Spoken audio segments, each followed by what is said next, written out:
வணக்கம் மாணவர்களே. 9ஆம் வகுப்பு அறிவியல்ல நம்ம இயக்கம், அதாவது மோஷன், நம்ம இந்த யூனிட் பார்த்துட்டு இருக்கோம். கரெக்டா? ஓகே.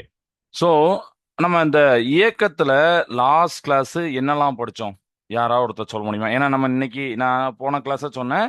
இந்த கிளாஸ்ல நம்ம கிராஃபிக்கல் ரெப்ரசன்டேஷன், அதாவது வரைபடம் பார்க்க போறோம் அப்படின்னு நான் சொல்லியிருந்தேன். கரெக்டா? ஸோ யாராவது ஒருத்தர் சொல்லுங்க, லாஸ்ட் கிளாஸ்ல என்னெல்லாம் பார்த்தோம் அப்படின்னு சொல்லிட்டு. லாஸ்ட் கிளாஸ்ல என்னெல்லாம் பார்த்தோம்?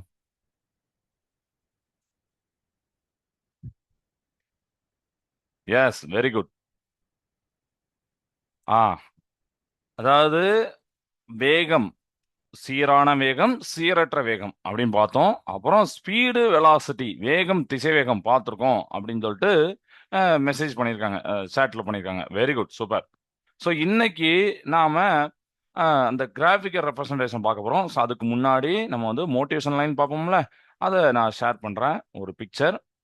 இந்த மோட்டிவேஷனல் லைனை நம்ம என்ன அப்படின்னு கற்றுக்கிட்டு அதுக்கப்புறம் நம்ம கிளாஸ்க்குள்ளே போகலாம். கிளியரா? ஸோ இப்போ மோட்டிவேஷனல் லைன் உங்களுக்கு தெரியுது. ம். Okay, rights. Okay, done. இப்போ இந்த படத்தை பார்த்தோன்னே என்னலாம் தெரியுது? இந்த படத்தை நல்லா பாருங்க. என்ன தெரியுது? ஏதோ மலை மலை ஏறுற மாதிரி இருக்கு. ஆ? ஓடுறாரு. கிராஃப் வருது. நம்ம கிளாஸ்ல இன்னைக்கு கிராஃப் இதை பத்தி தானே படிக்க போறோம். இந்த கிராஃப் வருது. அப்ப என்ன சொல்லுதுன்னு நினைக்கிறீங்க? ஸோ இதுதான் graph of success and progress. அதாவது வாழ்க்கையில முன்னேற்றமும் வெற்றியும் எப்படி வேலை செய்யுதுன்னு இந்த ஒரு பிக்சர் வச்சு நம்ம கொஞ்சம் விஷுவலா அண்டர்ஸ்டாண்ட் பண்ணிக்கலாம். ஸோ நீங்க ஸ்கிரீன்ல ஒரு ஓரத்துல பாருங்க. அதுல பாத்தீங்கன்னா, வெற்றி என்பது நேரான பாதை என்று சொல்வார்கள் அப்படின்னு போட்டிருக்காங்க. அப்படிதானே? அதாவது உழைச்சா உடனே ஸ்ட்ரைட்டா வெற்றி கிடைச்சிரும் அப்படின்னு சொல்லிட்டு சொல்றதுதான் ஒரு லீனியர் கிராஃப். லீனியர் கிராஃப் அப்படின்னா உழைச்சா அப்படியே நம்ம ஸ்ட்ரைட்டா முன்னேறிடலாம். இது கிளியர். அப்படிதானே? ஓகே. எல்லாரும் அப்படிதான் நினைப்பாங்க. உழைச்சா ஸ்ட்ரைட்டா வெற்றி கிடைச்சிரும் அப்படின்னு நினைக்கிறாங்க. லீனியர் கிராஃபா எல்லாருமே கற்பனை பண்றாங்க. ஆனா பக்கத்துல இருக்கக்கூடிய படத்தை பாருங்க. சுலபமான பாதை என்று தப்பான நினைப்பு அப்படின்னு சொல்லிட்டு. நாம நினைக்கிற பாதை நேரா இருக்காது. அதுல ஏகப்பட்ட ஏற்ற இறக்கங்கள் இருக்கும். ஆனா உண்மையான முன்னேற்றம் என்னது? உண்மையான வெற்றி வேறு மாதிரி இருக்கும் அப்படின்னு சொல்றாங்க. ஸோ அத கிராஃப் நம்ம இன்னொன்னு காமிக்கிறோம். அப்படிதானே?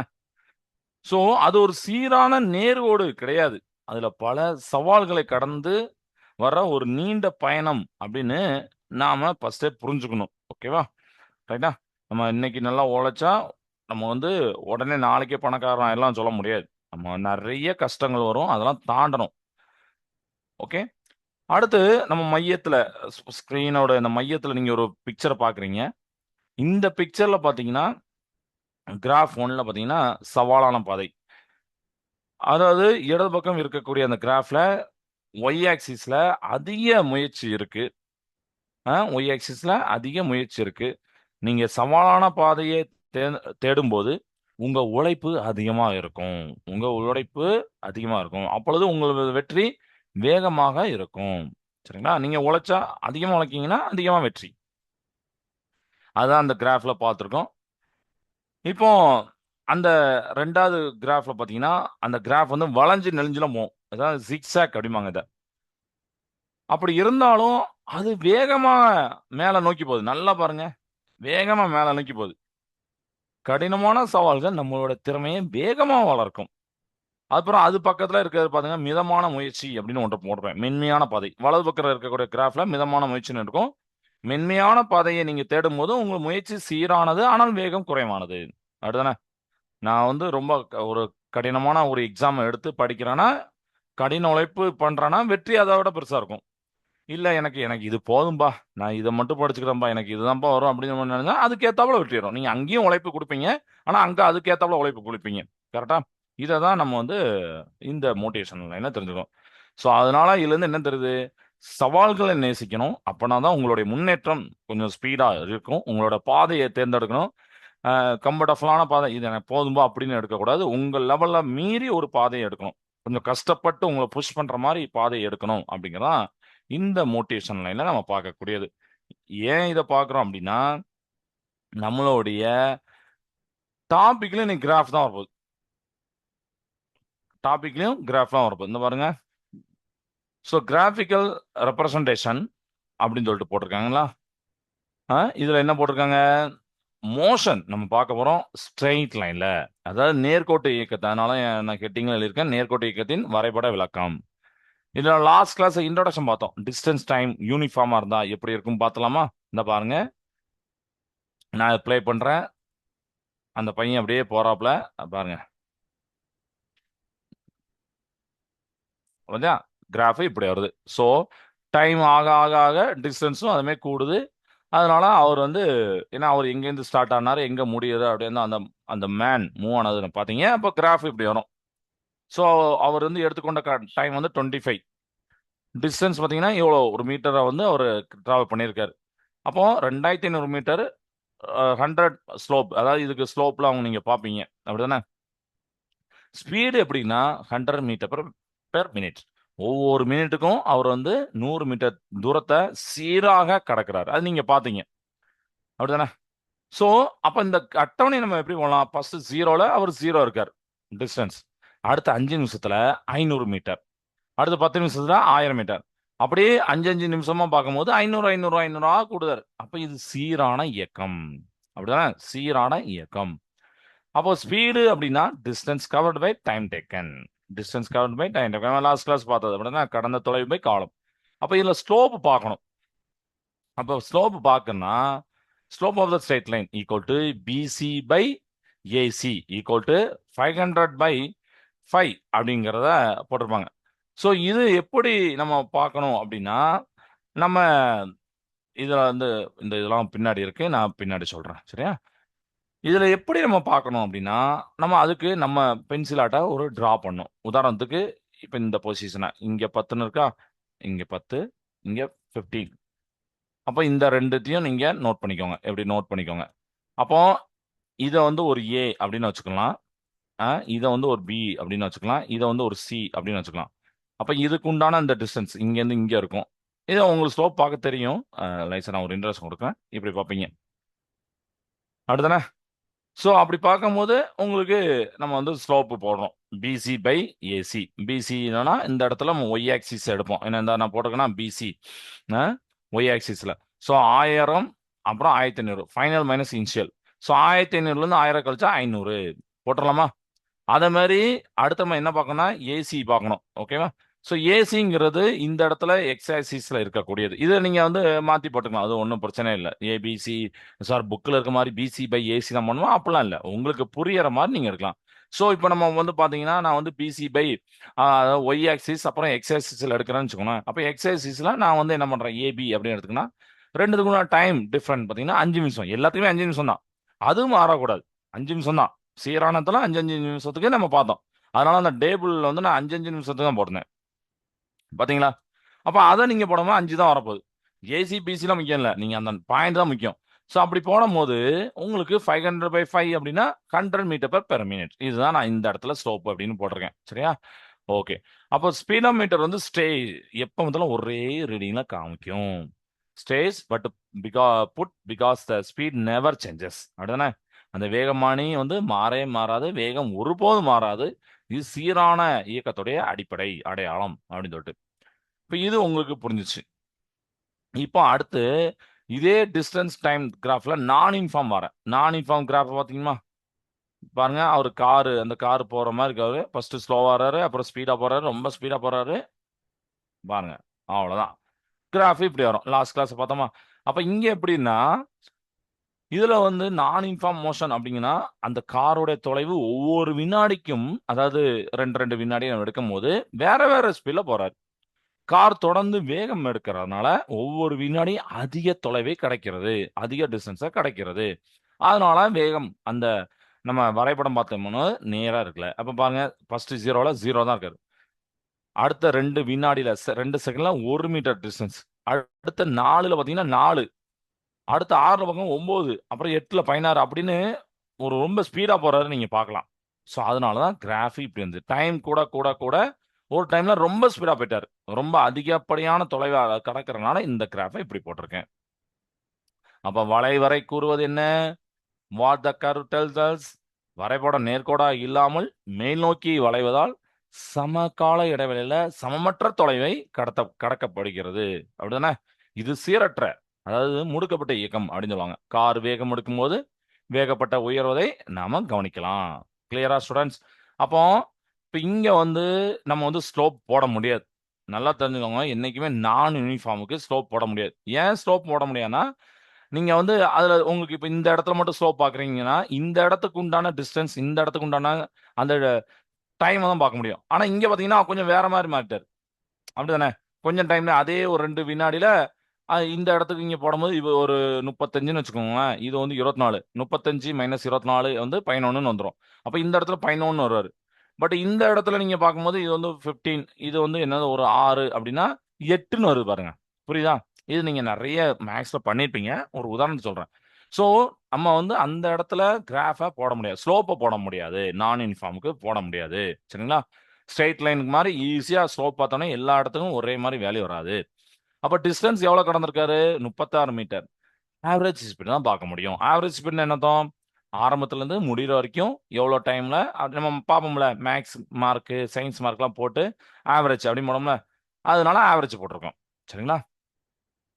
ஸ்பீடு நவ் இப்போதைய வேகம். லாஸ்ட்டா நம்ம பார்க்கும்போது அதோடைய வேகம். இப்போ அவரு ஃபைனலா இங்க வந்து நிக்கும்போது அவருடைய வேகம் என்ன? அப்படின்னா அது ஒரு 6. அதுக்கு முன்னாடி 6ஆ இருக்கலாம், 10ஆ இருக்கலாம், 8ஆ இருக்கலாம், 3ஆ இருக்கலாம், 2ஆ இருக்கலாம், எதுனாலும் இருக்கலாம்.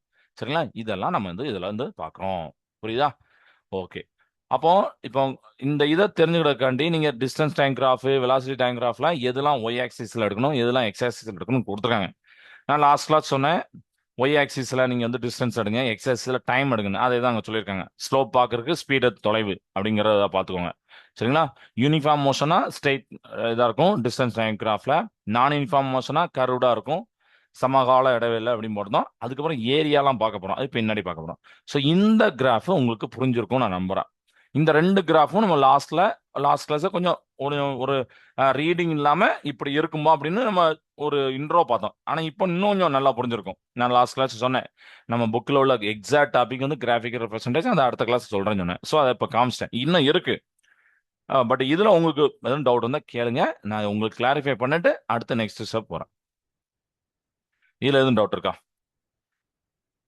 உங்க புக்ல நீங்க புக்க கையில வச்சுக்கிட்டு இந்த கிராஃப்லாம் பார்க்கும்போது அற்புதமா புரியும். நம்ம புக்ல என்ன இருக்கோ அதே தான் உங்களுக்கு அனிமேஷன் வழியில தந்திருக்கேன் நான்.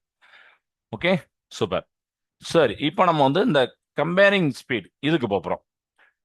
இதுவும் யூனிஃபார்ம் டிஸ்டன்ஸ் தான். இதுல என்ன பண்றான்னா, ஒருத்தர் நடக்கிறார். ஒருத்தர் மிதிவண்டி, சைக்கிளிங் ஓட்டுறார். இன்னொருத்தர் கார் ஓட்டுறார். கண்டிப்பா உங்களுக்கே தெரியும். 3 பேரும் ஒரே மாரி வேகத்துல போக மாட்டாங்க. கரெக்ட்டா? இது கிளியரா? ஓகே. இப்ப பாருங்க. இந்த 3 பேர இங்க வச்சிருக்கேன். இப்ப கிராஃப் போடுறேன். ஒருத்தருடைய காரோடைய வேகம் பாருங்க. 1 மணி நேரத்துக்கு 15 கிலோமீட்டர். சைக்கிள் 1 மணி நேரத்துக்கு 10 கிலோமீட்டர். அதான் 10 கிலோமீட்டர் பெர் ஹவர். வாக்கிங் நம்மளால அவ்வளவு தூரம் போக முடியாது. அப்படிதான் 5 கிலோமீட்டர் பெர் ஹவர். அப்ப இங்க போட்டுட்டு ப்ளே பண்றேன். பாருங்க. கார் முன்னாடி போகுது. ரொம்ப ஸ்பீடா போகுது பாருங்க. ரெட். அடுத்து சைக்கிள். அடுத்து நடந்து வர்றவரு. இப்படி போட்டுருக்கேன்னா கிராஃப் நம்ம புக்ல போட்டுருக்காங்களா? இந்த graph. So distance, time. Walking நடந்து போறது தான் கிரீன் கலர் கொடுத்துருக்கேன். மிதிவண்டி அந்த ஒரு ஆரஞ்சு கலர்ல மாதிரி கொடுத்துருக்கேன். கார் வந்து ரெட் கலர்ல கொடுத்துருக்கேன். மகிழுந்து. அப்போ வாக்கிங்ல நடக்கும் போது அவர் 20 கிலோமீட்டர் கொடுக்கப்பட்ட டைம்ல 20 கிலோமீட்டர் டிராவல் பண்ணியிருக்காரு. ஒரு உதாரணத்துக்கு சரிங்களா? 4 மணி நேரம். 4 மணி நேரத்துல 20 கிலோமீட்டர் நம்ம ஸ்ட்ரெயிட்டா எந்த வித டிஸ்டர்பன்ஸ் இல்லாம செல்போனை நோண்டாம நம்ம வந்து பேசாம இப்படிலாம் நடந்தா கண்டிப்பா 20 கிலோமீட்டர் நடக்கலாம் தானே? மிதிவண்டி 40 கிலோமீட்டரும் நம்ம 4 மணி நேரத்துல அழகா போகலாம். அப்படிதானே? கார் அதை விட அதிகமா போகும். ஒரு ஆவரேஜா நம்ம வந்து ஒரு 60 கிலோமீட்டர் எடுத்துக்கோம். Yes, good. ஸோ அப்போ பாருங்க கொடுக்கப்பட்ட டைம் எல்லாருக்கும் ஈக்குவல் தான். ஆனா வேகம் வேற வேற. அப்ப கிராஃபை போடும் போது இந்த மாதிரி வரும். இது வந்து சீரானதான். எல்லாருமே சீரானதான் போறாங்க. அதனாலதான் கிராஃப் வளைஞ்சு வளைஞ்சு வராம நேரா வந்திருக்கு. இந்த கிராஃப் இன்ட்ரெஸ்டிங்கா இருக்கா? நம்ம புக்ல இருக்கா? புக்ல பாருங்க இதே கிராஃப் போட்டிருப்பாங்க. 3 கோடு போட்டிருப்பாங்க. அது என்ன அர்த்தம்னு இதுல உங்களுக்கு புரிஞ்சிருது. வாக்கிங் பாத்தீங்கன்னா அவர் வந்து 1 மணி நேரத்துக்கு 5 கிலோமீட்டர் போறாரு. சைக்கிளிங் 1 மணி நேரத்துக்கு 10 கிலோமீட்டர். காரு 1 மணி நேரத்துக்கு 15 கிலோமீட்டர். அதனால தான் கொடுக்கப்பட்ட 4 மணி நேரத்துல 60, 20 அப்படிலாம் நான் போட்டேன். 40லாம் போட்டேன். சரியா? ஸோ, இதுல இந்த வரைபடத்த நம்ம புரிஞ்சுக்கொள்ளணும். இந்த வரைபடத்த புரிஞ்சுக்கொள்ளணும். Steeper the slope, larger value, the greater the speed. All three lines are straight, but because each mode of transport itself moves at a constant speed. சாய்வு அதிகமாக இருக்கும்போது வேகமும் அதிகமாக இருக்கும். மூவரும் மாறாத வேகத்தில் நகர்வதால் 3 கோடுகள் நேர்கோடுகளா உள்ளன. அதை நான் முன்னாடியே சொல்லிட்டேன். 3 பேர் நேரா இருக்க மாறாத வேகத்தில் இருக்கனால தான் போட்டாங்க. அதுக்கப்புறம் இந்த கிராஃப்ல நம்ம கத்துக்கிட வேண்டிய விஷயம் என்னன்னா, இதுல யார் இந்த கிராஃபை வச்சு மட்டும் இப்ப நம்ம வேலை இல்லாம ஒரு கிராஃபை வச்சு மட்டும் அண்டர்ஸ்டாண்ட் பண்ண போறோம். நான் வேல்யூ உங்களுக்கு தரல. 30, 40, 50 நான் தரல. வெறும் கிராஃப். அப்ப யாரு வேகமா போவான்னா, எந்த கிராஃப் ஸ்டீப்பரா இருக்கோ, சாய்வு அதிகமா இருக்கோ, அதுதான் அதிக வேகம் செல்வது. இவர் பாருங்க இப்படிதான் இருக்காரு. இவ்வளவுதான் இருக்காரு. இவர் பாருங்க இப்படிதான் இருக்காரு. இவர் பாருங்க கொஞ்சம் மேல் இருக்காரு. அதனாலதான் அந்த லைனை நான் மேல எழுதியிருக்கேன். இதுல நீங்க பார்க்கலாம். நான் உங்களுக்கு ஹைலைட் பண்றேன் மாணவர்களே.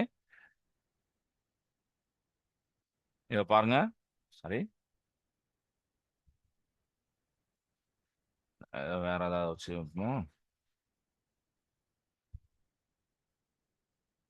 இதுல பாருங்கண்ணே.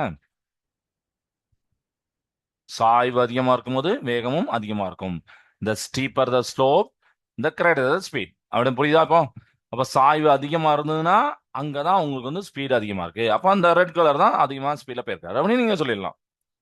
இவர் வந்து அந்த அளவுக்கு சாய்வா இல்ல. அவர் வந்து கொஞ்சம் ஒரு கிடைவட்ட கோடு மாதிரி தான் இருக்காரு. கொஞ்சம் ஓரளவுக்கு மேல.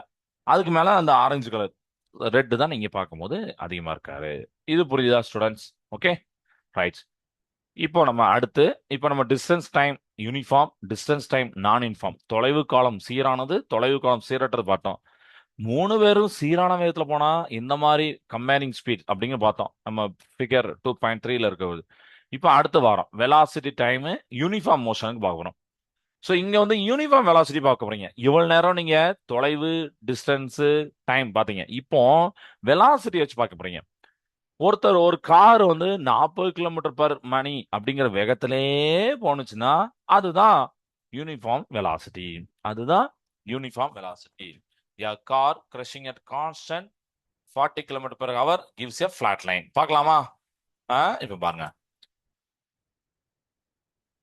இதுல நீங்க செங்குத்தா எதிர்பார்க்க கூடாது. ஏன்னா அவர் வந்து ரெஸ்ட்ல இருந்து ஆரம்பிக்கல. அவர் வந்து எப்படின்னா ஆரம்பிக்கும் போதே 40 கிலோமீட்டர் வேகத்துல நம்ம அண்டர்ஸ்டாண்ட் பண்ணணும். ஏன்னா பிசிக்ஸ் இந்த மாதிரி சம்லாம் வரும்.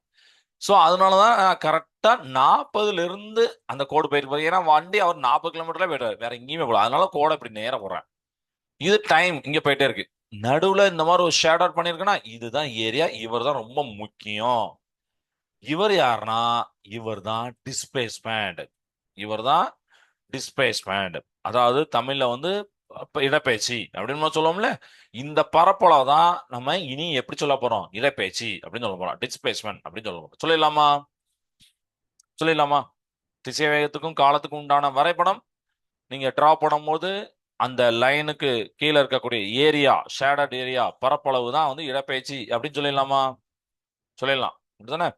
டைம் வந்து பாத்தீங்கன்னா 5 மணி நேரம் எடுத்திருக்காரு. 40லேயே போயிட்டு இருக்காரு.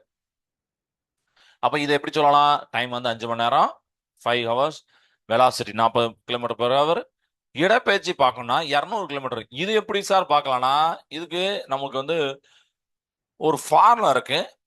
என்ன ஃபார்முலானா S is equal to AC cross CD அப்படிங்கிறது. ஏசி எங்க, சிடி எங்கன்னு பாருங்க. ஏசினா ஏ, சரிங்களா? இத வந்து இங்கேயும் அப்புறம் இங்க இதெல்லாம் நீங்க போட்டீங்கன்னா மல்டிபிள் ஆயிரும். புரியுதா? சோ இத வந்து சி அப்படின்னு வச்சுக்கோங்க. இத வந்து டி அப்படின்னு வச்சுக்கோங்க. ஓகேவா? அப்போ ஃபார்முலா பாருங்க. AC into CD. அப்ப ஏசிக்கு உண்டானது ஒரு 0ல இருந்து 40 இருக்குன்னு வச்சுக்கோங்க. 40.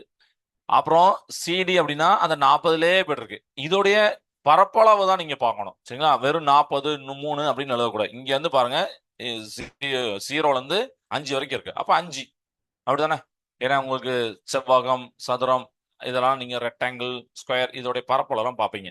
ஸோ இது வந்து பார்த்தா தெரியும் ரெக்டாங்கிள் தெரியுது. அதனால நான் ரெக்டாங்கிள் அப்படின்னு போட்டேன் ஏபிசிடி. ஸோ இந்த ஏரியா ஆஃப் ஏபிசிடி பார்க்கணும். ஸோ வெலாசிட்டி பார்க்கறதுக்கு நம்ம என்ன பண்ணலாம்? வெலாசிட்டி அப்படின்னா டிஸ்பிளேஸ்மெண்ட் டைம். டிஸ்பிளேஸ்மெண்ட் தேவைன்னா வெலாசிட்டி டைம். அப்படிதானே? திசைவேகத்தையும் காலத்தையும் நம்ம மல்டி பண்ணா இடப்பெயர்ச்சி கிடைக்கும் for uniform velocity. So the area under the velocity time graph, the growing gold rectangle is the magnet of the displacement covered software. நம்ம போடலாமா? அப்போ இதுல வந்து நம்ம என்ன பண்ணலாம்னா ஏசி அப்படின்னா உங்களுக்கு வந்து 5 மணி நேரம். நம்ம ஏசி நம்ம மாத்தி மாத்தி எடுத்துக்கலாம். நான் ஃபர்ஸ்டே சொன்னதான் ஏசி எப்படி எடுக்கணும், பிடி எப்படி எடுக்கணும், இப்படிதான் எடுக்கணும் அப்படி அவசியமே இல்லை. புரியுற மாதிரி எடுத்துக்கலாம். நீங்க உங்களுக்கு தெரிய வேண்டியது பரப்ப மல்டி பண்ணணும். அதாவது இந்த டிஃபரண்ட் 40, இந்த டிஃபரண்ட் 5, இந்த ரெண்டுத்தையும் மல்டி பண்ணுங்க. அவ்வளவுதான். ரெண்டுத்தையும் மல்டி பண்ணா 200. 40 × 5 40 × 5 200. அவ்வளவுதான். இந்த வந்துட்டு பாத்தீங்களா, இந்த 200 தான் இதோட பரப்பளவு. அதுதான் முக்கியம். தவிர நீங்க ஏசி பிடி மாத்தி மாத்தி போடலாமான்னா அது பிரச்சனை இல்லை. உங்களுக்கு ஏத்தாப்புல புரிஞ்ச மாதிரி நீங்க போடலாம். எக்ஸ் ஒய் இசட் அப்படிங்கிற WXY போடலாம், ABCD போடலாம், EFGH அதெல்லாம் போடலாம். எதுவுமே பிரச்சனையே இல்லை. சரியா? அப்போ இதோடைய டிஸ்பிளேஸ்மெண்ட் நீங்க பாத்துட்டீங்க. இப்ப இதுல உங்களுக்கு டவுட் இருக்கா? ஸோ ரீசெட் பண்றேன், ஆன் பண்றேன், பாருங்க. பவர் ஏரியாவை அப்படியே கவர் பண்ணிட்டு போகுது. சரியா? ஏரியாவை கவர் பண்ணிட்டு போகுது அப்படிங்கிறத நீங்க பாக்குறீங்க. இந்த ஏரியா தான் டிஸ்பிளேஸ்மெண்ட் இடப்பெயர்ச்சி அப்படிங்கிறத நீங்க தெரிஞ்சுக்கிட்டீங்க. கிளியரா ஸ்டூடெண்ட்ஸ்? Okay, good. இப்போ வெலாசிட்டி டைம் ஆக்சிலரேட்டர் பார்க்க போறோம். முடுக்கம், அதாவது போன இதுல பாத்தீங்கன்னா சீரானதுல போனது. இப்போ காரு ஸ்பீடா போகுது, ஸ்டெடியா ஸ்பீடா போகுது. சரியா? The car starts from rest. இந்த இடத்துல ஓயிலிருந்து கார் தொடங்கி தொடர்ந்து வேகம் எடுக்கும் car. Velocity noted every 5 seconds. நான் ஒவ்வொரு 5 வினாடிகளுக்கும் திசை வேகத்தை நோட் பண்றேன். சரிங்களா? எவரி 5 செகண்டுக்கு வெலாசிட்டியை நான் நோட் பண்றேன். நோட் பண்ணி பாக்குறேன். அந்த டேபிள நான் பாக்குறேன். சைட்ல இருக்கு பாருங்க. இது நம்ம ஃபர்ஸ்ட் காரை டிராப் பண்ணோம், அப்புறம் இந்த டேபிள பார்ப்போம். பாருங்க, ப்ளே பண்றேன். ஒவ்வொரு இதுக்கும் நான் வந்து பாக்குறேன். எவரி 5 செகண்டுக்கு நான் பாக்குறேன். அதனால அந்த டாட் வச்சிருக்கேன். நான் சொன்னா இப்போ பாருங்க, கிராஃப் வந்து ஒரு ஸ்ட்ரெயிட் லைனா 0ல இருந்து போதா. நான் போன இதை சொன்னா டைரக்டா 40ல இருந்து ஆரம்பிச்சீங்கன்னா அந்த 40லயே கூட போட போறோம். இது வந்து ஓய்வுல இருந்து ஆரம்பிக்கும். அதனால 0ல இருந்து ஆரம்பிக்கிறோம். அப்ப நான் ஒவ்வொரு ஃபர்ஸ்ட் 0ல 0, அடுத்து 5ல அதோட வெலாசிட்டி 9, அடுத்து 10ல 18, அடுத்து 15ல 27. இதெல்லாம் பார்க்கும்போது ஒரு யூனிஃபார்மா இருக்கு பாருங்க. நல்லா பாருங்க, ஒரு யூனிஃபார்ம் 9 9 9ஆ கூட்டிகிட்டே இருக்கு பாருங்க. 9 கூடுதா, இந்த இடத்துல 5 5ஆ கூடுது. அப்ப இது வந்து ஸ்பீடாவும் ஆயிட்டாரு, ஆனா அதே இதுல யூனிஃபார்மும் இருக்காரு. அப்படிதானே? அவர் வெறும் 9லயே போயிட்டு இருக்கல, வெறும் 18லயே போயிட்டு இருக்கல, 18 27 அடுத்த 5 5 நிமிஷத்துல சீராக கூடுதாரு. அதான் யூனிஃபார்ம் ஆசிலேட்டர். அப்ப யூனிஃபார்ம் ஆசிலேட்டருக்கு கிராஃப் இப்படி வரும். அதே மாதிரி ஏரியா பார்க்கலாமா? சரி, இப்ப வெலாசிட்டி ஆஃப் த காரின் திசை வேகம் தான் நான் வந்து அந்த ப்ளூ கலர் லைன் போட்டிருக்கேன். அந்த ஒரு ஒரு பேல் ப்ரௌன் கலர் மாதிரி கொடுக்கணும்னா இதுதான் உங்களுக்கே தெரியும் பரப்பு. ஏரியா ABCDE அந்த நம்ம இதை போட்டிருக்கோம், லேபிள் போட்டலாம். டிஸ்டன்ஸ் அப்படிங்கிறது. சரிங்களா? டிஸ்டன்ஸ் எஸ், பரப்பளவு தொலைவு அப்படின்னு வச்சுக்கலாம். வெலாசிட்டி 54 மீட்டர்/செகண்ட். ஏன்னா அவர் லாஸ்டா 30 செகண்ட்ல 54, அதுதான் நம்ம இங்க போட்டிருக்கோம் ஃபைனலா இருக்கிறது. ஆக்சலேஷன் 1.8 மீட்டர்ஸ்/செகண்ட். ஏன் ஆக்சலேஷன் வந்துச்சு? நம்ம லாஸ்ட் கிளாஸே சொன்னேன், எப்போ திசைவேகம் மாறுதோ, டைம் பொறுத்து மாறுதோ, அப்பெல்லாம் அங்க ஆக்சலேஷன் வந்துருவாரு. ஞாபகம் இருக்கா? யாருக்கு ஞாபகம் இருக்கு? லாஸ்ட் கிளாஸ் சொன்னேன்னு நீங்க ஹேண்ட் ரைஸ் பண்ணலாம். லாஸ்ட் கிளாஸ் சொன்னா எப்பெல்லாம் வேகம் இந்த லைனை சொன்னேன், சப்போஸ் நீங்க கவனிக்காதீங்க இல்ல போன கிளாஸ் வராங்க, நீங்க வீடியோ பார்த்துக்கோங்க. அதில் நான் சொன்னேன், வேகம் மாறணும்னா முடுக்கம் அங்க வந்துடும், வேகம் மாறாம இருந்ததுன்னா முடுக்கம் அங்க 0 போடலாம். ரைட், நிறைய பேருக்கு தெரிஞ்சிருக்கு அப்படின்னு சொல்லிருக்கீங்க. Very good, super. ஸோ அதனால 1.8. அப்ப இந்த 1.8 எப்படி வந்ததுன்னா இனிஷியல் ஃபைனல் அந்த வெலாசிட்டி முக்கியம், பை டைம் முக்கியம். ஃபைனலா அவர் வந்து 54ல நிக்கிறாரு. இனிஷியலா 0ல இருந்தாரு. டைம் வந்து பாத்தீங்கன்னா எவ்வளவு? 30. அப்ப 54 - 0/30 போட்டீங்கன்னா 1.8 வரும். நீங்க வீட்டுல வச்சு பாருங்க. இது இந்த ரீடிங் நீங்க எந்த ரீடிங்னாலும் மாத்தலாம். சரிங்களா? So final வெலாசிட்டினா 54. அவர் வந்து லாஸ்டா அந்த காரு அந்த 30வது செகண்ட்ல அவருடைய வேகம் அப்படிங்கிறது பார்க்கும்போது 54. அதோட அதே காரோட ஆரம்பத்துல பாத்தீங்கன்னா 0ல இருந்தாரு, ஏன்னா ஓயில் வந்தார், அப்படிதானே? ஸோ இந்த கிராஃப்ல பாருங்க, இந்த இந்த ரீடிங்ல இந்த 54 மைனஸ் 0 போட்டீங்கன்னா 54 தான் வரும். டைம் வந்து 30. அப்ப 54/30 போட்ட பாத்தீங்கன்னா 1.8 வரும். அதனாலதான் ஆசிலேஷன் 1.8. அண்ட் இதோட யூனிட் உங்களுக்கு சின்ன கிளாஸ்ல இருந்து தெரியும். முடுக்கத்தோட யூனிட் வந்து மீட்டர் பெர் செகண்ட் ஸ்கொயர். அப்புறம் ஏரியா 810, இது இப்போ உங்களுக்கு நல்லா தெரியும். போன மாடல் சார் நம்ம ரெக்டாங்கிள் போட்டோமே அதே மாதிரி தானே அப்படின்னு நினைக்காதீங்க. இதுல டிஃப்ரெண்ட், ஏன்னா ரெக்டாங்கிளோடைய ஏரியா பாக்குற ஃபார்முலா வேற. இது ஒரு ரைட் ஆங்கிள் ட்ரையாங்கிள், அப்படிதானே?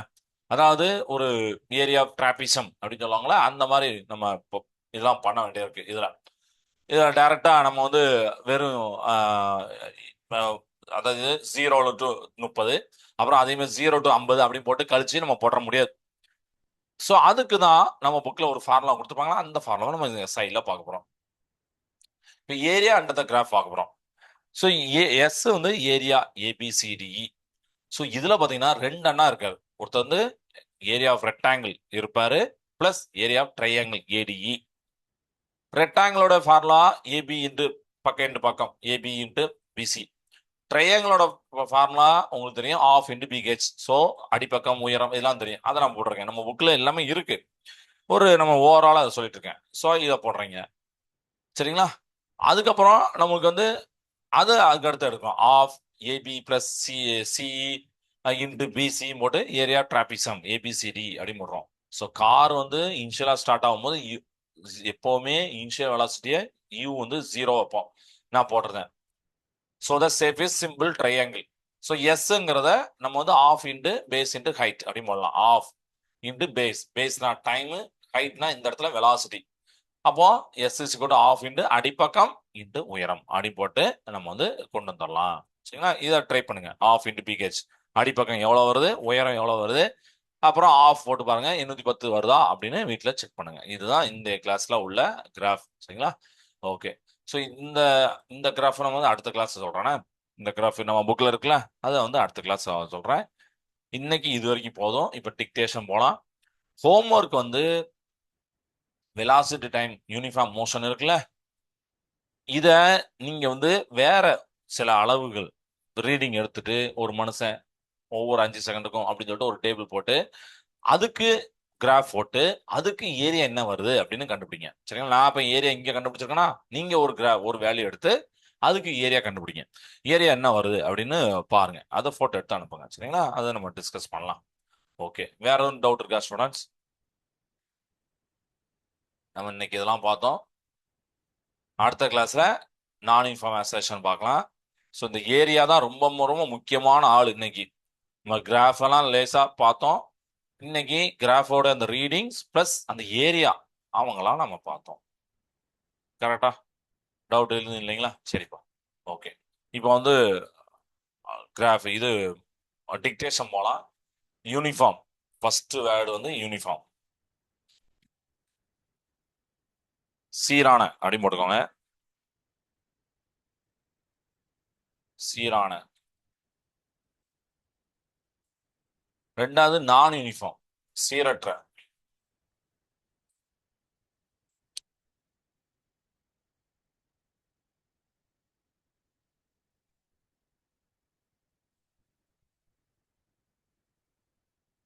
போட்டீங்களா?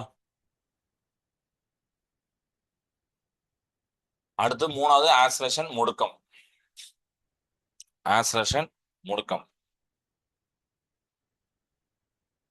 ஆக்சலேஷன் முடுக்கம்.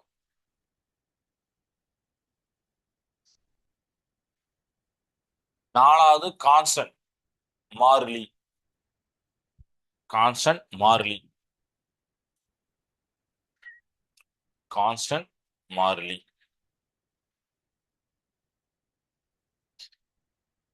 அஞ்சாவது ஸ்லோப்பு சாய்வு. ஸ்லோப்பு சாய்வு. நம்ம எல்லாமே இன்னைக்கு பார்த்த வேர்ட்ஸ் தான். ஸோ யூனிஃபார்ம், நான் யூனிஃபார்ம், ஆக்சலேஷன், முடுக்கம், சீரான சீரற்ற, சாய்வு, ஸ்லோப்பு அப்படிங்கிறலாம், கான்ஸ்டன்ட் மாறிலி, இது எல்லாத்தையும் எழுதிக்கோங்க. ஹோம்ஒர்க் ஆல்ரெடி நான் சொல்லிட்டேன். வெலாசிட்டி டயக்ராம் யூனிஃபார்ம் மோஷனுக்கு வேற ஏதோ ரீடிங் எடுத்து கிராஃப் போடுங்க. அந்த ரீடிங்கு கிராஃப் பண்ணணும். பக்கத்துல ஃப்ரெண்டு போட்ட அதே கிராஃப் நீங்க போடக்கூடாது. உங்க ரீடிங்குக்கு நீங்க கிராஃப் பண்ணணும். அதுக்கு ஏரியா பார்க்கணும். இதுதான் உங்களுடைய ஹோம்ஒர்க். பண்ணிடலாமா? அப்ப இன்னைக்கு பார்த்ததெல்லாம் ஞாபகம் இருக்கா? யூனிஃபார்ம் மோஷன், நான் யூனிஃபார்ம் மோஷன், கம்பேரிங் ஸ்பீட் பார்த்தோம். ஸ்டீஃபா இருந்ததுன்னா ரொம்ப அந்த சாய்வு வந்து ரொம்ப அதிகமா இருந்ததுன்னா வேகம் அதிகம்னு அர்த்தம். அதெல்லாம் நான் சொன்னேன். நான் யூனிஃபார்ம் மோஷனா வளைஞ்ச கொடாந்து நம்ம வந்து யூனிஃபார்ம் மோஷன்ல ஸ்லோப் பார்த்தோம், சாய்வு பார்த்தோம், வெலாசிட்டி டைம் கிராஃப்ல ஏரியா பார்த்தோம். ஏரியா பார்த்தனால நம்ம டிஸ்பிளேஸ்மெண்ட் இடப்பெயர்ச்சி வந்துச்சு அப்படிலாம் நான் சொன்னேன். கரெக்டா? கரெக்டா? அது மாதிரி வெலாசிட்டி டைம் ஆக்சிலேட்டட் மோஷன்ல நம்ம ஏரியா பார்க்கறதுக்கு டைரக்டா பார்க்க முடியாது. அப்போ நம்ம வந்து ஆஃப் இன்டு பிகேஜ் நம்ம வந்து ட்ரையாங்கிள்லாம் எடுத்து பார்த்தோம், ரெக்டாங்கிள் அதெல்லாம் எடுத்து பார்த்தோம் அப்படின்னு நான் சொல்லி கொடுத்தேன். இதெல்லாம் உங்களுக்கு கிளியரா அண்டர்ஸ்டாண்ட் ஆயிருக்கும் நான் நம்புறேன். கிளியர்? ஓகே. இது போக வேற எதுவும் டவுட் இருந்தா கேளுங்க. எதுவும் டவுட் இருக்கா? டவுட் இல்லைங்களாப்பா? சரிப்பா, கிளாஸ் என்ன வாழ்க பாரதம், வெல்க தமிழகம். நன்றி, வணக்கம்.